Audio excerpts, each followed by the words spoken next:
Hey, Orchard family. Today we pick up in Genesis 44 and 45.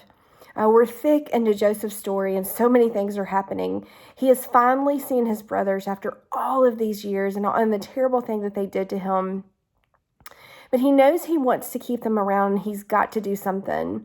So in 44, we see him slip the silver cup into Benjamin's bag, so they're brought back like they stole it.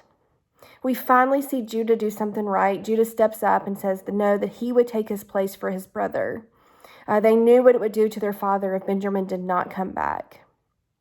But y'all, 45 is probably one of my favorites. Genesis 45 is such just a beautiful story of redemption. And it opens up simply by saying that Joseph could take it no longer. So he ushers everybody out of the room, and it's just him and his brothers. And it said that he wept, and that he wept so loudly that the people that had been ushered out of the room could hear him outside. And when you think about that kind of weeping, y'all, that like starts in your toes and comes all the way up. And I think that so much had come to this moment. He had been waiting for this moment. His brothers had done so many terrible things to him, but they were still his brothers. At the end of the day, they're his family. And of course, one of the first things he wants to know is if that his father is still alive. And he is. And so they know that the famine is going on. And Pharaoh so graciously allows Joseph's family to come and to live with them and to be with them and to have food. And so his brothers rush home and they get to tell their father Jacob that his favorite son, Joseph, is still alive. There's so many parallels in this story that I think we could make.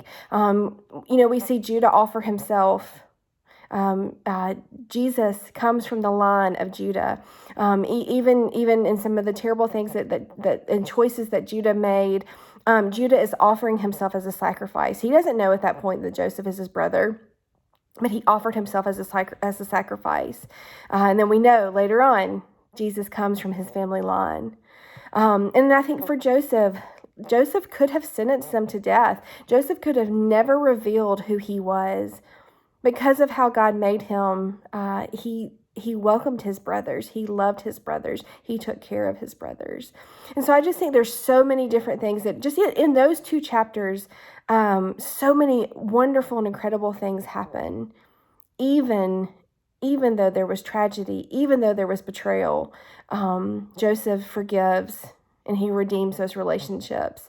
And then his father gets to know that his son, his beloved son, is still alive. I love this story. Keep reading because there's still going to be more that's going to come. But I hope you tune in tomorrow. But keep reading Genesis. And I hope you'll have a great day. Bye.